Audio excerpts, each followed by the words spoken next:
৭৭ গণহত্যার সেনানায়ক আপনি। আপনি বাংলাদেশের ইতিহাসে ৫৭ জন সেনা অফিসারকে আপনি হত্যার নির্দেশ দিয়েছিলেন। আপনি বাংলাদেশের এদেশের সবচেয়ে জনগণের প্রিয় মানুষ, দুর্নীতি মুক্ত বাংলাদেশ গড়বার কারিগর, সাবেক সকল মন্ত্রী, আমির জামাত শহীদ মাওলানা মতিউর রহমান নিজামী, আলী হাসান মোহাম্মদ মুজাহিদ, কামরুজ্জামান, মীর কাসেম আলী, আব্দুল কাদের মোল্লার মতো দেশপ্রেমিক মানুষকে আপনি হত্যা করেছেন। সুতরাং প্রতিটি হত্যাকাণ্ডের বিচার এই বাংলার জমিনে হবে। আপনি ট্রাইব্যুনাল করে আমাদের প্রিয় আল্লামাকে সাজিয়েছেন তেইলা রাজাকার। আপনি শহীদ আব্দুল কাদের মোল্লাকে সাজিয়েছেন কসাই কাদের। আপনাকে কিছু সাজাতে হবে না, আপনাকে হাজার হাজার মানুষের হত্যাকাণ্ডে এই রক্তাক্ত জমিনে আপনার ফাঁসি কাটতে হবে। শহীদের মায়েরা হয়তো কেউ বলতে পারেন এটি রাজনৈতিক মামলা শেষ হয়ে যাবে, কিন্তু আমি বিশ্বাস করি ওই শহীদের মায়েরা রাত জেগে জেগে আমার যে বোন আমাদেরকে বলেছিলেন আমার স্বামী শহীদ হয়েছে, কিন্তু 4 মাস পর একটি সন্তান দুনিয়ায় আসবে। আমি প্রতিদিন রাত ভাবি আমার এই সন্তান জন্মগ্রহণ করে আমি মাকে যখন বলবে আমার বাবা কোথায়, তখন আমি কি বলবো আমি তা বুঝতে পাই না। আমরা সেই বোনকে যখন দেখি তিনি বলছেন আমার স্বামী বাসা থেকে বের হয়ে যাওয়ার সময় আমাকে বলেছেন যে আমার সন্তান 4 পাড়ার হাফেজ, আমি যদি শহীদ হয়ে যাই তুমি তাকে হাফেজে কোরআন বানাবে, তুমি তাকে আজহার বিশ্ববিদ্যালয়ে পড়াবে। আর এই কথা বলতে বলতে ঘরে ঢুকে আবার তিনি তার কালো গেঞ্জিটি খুলে বলছে যে আমার সহধর্মিনী আমাকে সাদা একটি গেঞ্জি দাও। বলছে কেন? বলছে আমি যদি শহীদ হয়ে যাই তাহলে আমার এই সাদা গেঞ্জিটি হবে আমার সেই বিদায়ের কফিনের কাপড়, আর যদি আমি গাজী হয়ে ফিরে আসতে পারি তাহলে এটি হবে আমার বিজয়ের পতাকা। এই বাংলাদেশ আপনাদের এই জনপদ দোহা, এই জনপদ এখানে এক কুলাঙ্গার সালমান এফ রহমান নামের একজন কুখ্যাত বাংলাদেশের অর্থনীতিকে ধ্বংস করবার মানুষ খ্যাত হিসাবে খ্যাত। কিন্তু দুর্ভাগ্য দুনিয়ার সবচেয়ে শক্তি দেখিয়েছেন, সম্পদ করেছেন, সব করেছেন, কিন্তু আপনারা এখন আর কিন্তু জঙ্গলেও জায়গা পাচ্ছেন না। আপনারা নৌকাকে কলঙ্কিত করেছেন। আপনারা সেই নৌকায় গিয়ে যখন আশ্রয় চাচ্ছেন তখন জেলেরা আপনাদেরকে ধরিয়ে দিচ্ছে ইমানি দায়িত্ব হিসাবে। সুতরাং আওয়ামী লীগ যত অপরাধ করেছে এখন বনে জঙ্গলেও কিন্তু তাদের জায়গা হচ্ছে না। আর বাংলাদেশ জামাত ইসলামীকে নিষিদ্ধ করেছেন 15 বছর 17 বছর পর্যন্ত যত কল কাঠি যেখানে যা করতো সব কিছুর সাথে জুড়ে দিতেন। এটি হচ্ছে জামাত শিবিরের কাজ। সর্বশেষ আপনি প্রমাণ করলেন আমাদের এই আন্দোলনকে দমন করবার জন্য আপনি যখন বাংলাদেশ জামাত ইসলামী এবং ইসলামী ছাত্র শিবিরকে অবৈধভাবে ক্ষমতার মাধ্যমে আপনি নিষিদ্ধ করেছেন, এদেশের ছাত্র জনতা ইসলামী ছাত্র শিবির জামাত ইসলামীকে বুকে টেনে নিয়ে আপনাকে নিষিদ্ধ করে দেশ থেকে বিদায় করে।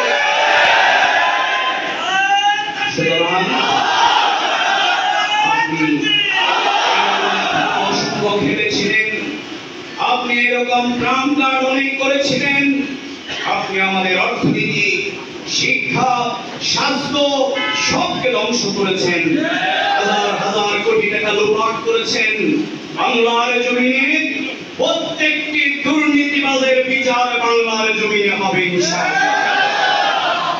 আপনাদের এক এক করে যারা দুর্নীতি করেছেন এগুলো মানুষের টাকা।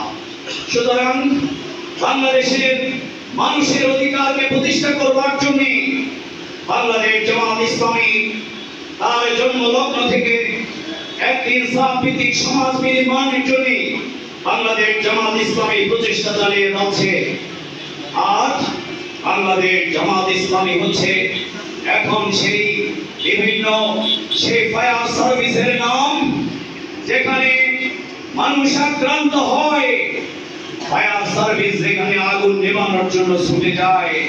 বাংলাদেশ জামাত ইসলামী আর এখন জানতে চায় না যেখানে নির্যাতিত মানুষ সেখানে সেই কে, সেই কোন ধর্মের, সেই কালো কি সাদা, সেই কোন দলের, এটি আমরা দেখতে চাই না।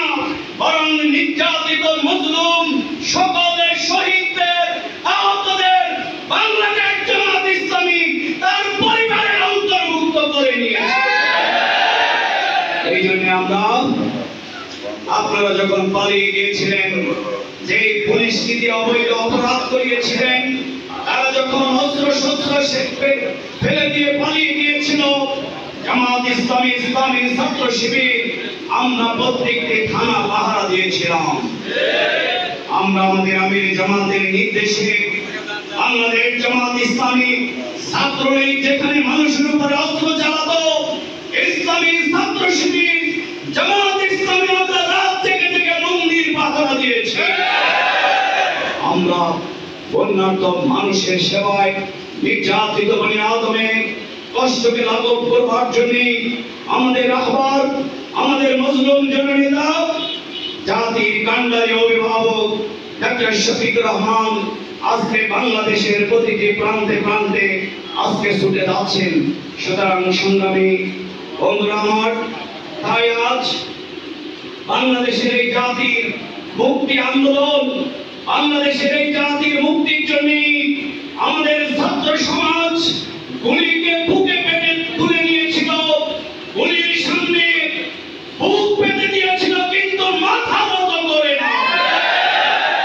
বাংলাদেশ জামাত ইসলামী এদেশের ছাত্র সমাজ, এদেশের মুক্তিকামী জনতাকে সাথে নিয়ে আমাদের শহীদ মুক্ত আবু সাঈদরা জাতির মুক্তিকে নিশ্চিত করবার জন্য এক পাশে গুলি করেছিল, আর পাশ পেতে দিয়েছিল, বুকে গুলি করেছিল, সামনের দিকে সোজা হয়ে দাঁড়িয়েছিল।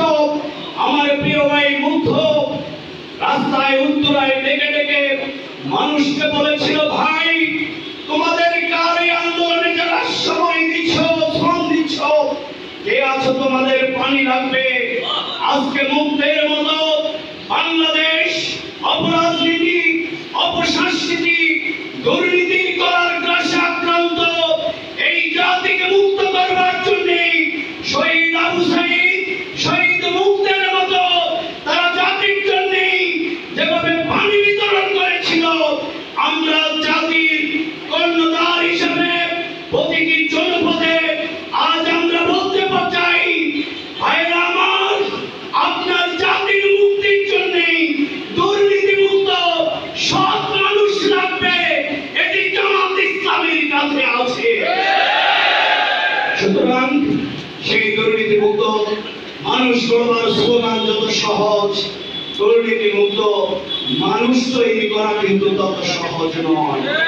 এই জন্য আমরা আজকে দল মত নির্বিশেষে আমাদের ছাত্র সমাজের এই রক্ত দেয়া আন্দোলনকে সামনের দিকে এগিয়ে নেওয়ার জন্য আজকে আমাদেরকে প্রস্তুতি নিতে হবে।